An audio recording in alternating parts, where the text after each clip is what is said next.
વ્યસન મુક્ત બનવું પડે, હાર્ડ વર્કર બનવું પડે, તમારા થોટ્સને ટોટલી ટોપ સુધી જાય અને ટોપ સુધી ન બનો ત્યાંથી ચેનથી ન બેહવું, આ કામ કરો તો થાય.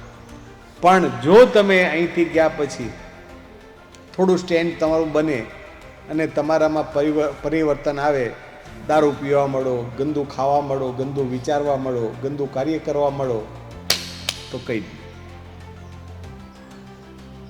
સમજ્યા મારી વાતને? એટલે આપણે બેસ્ટ વિચારશું, બેસ્ટ કામ કરશું, બેસ્ટ પોઝિશનમાં જશું.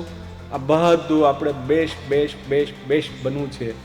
જે દાદાએ તમને 5 વર્ષ 10 વર્ષ 15 વર્ષ જે કંઈ લોકોએ મને સાંભળ્યો છે એનો પૂરેપૂરું તમે ઉપયોગ કરો એવું હું ઈચ્છું છું.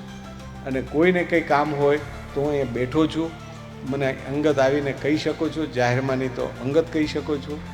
અને આપણે વાત્સલ્ય ધામનો ગોલ એક લેવલ ઉપર પહોંચવા માટે બધા ટીમ બનીને કામ કરીએ.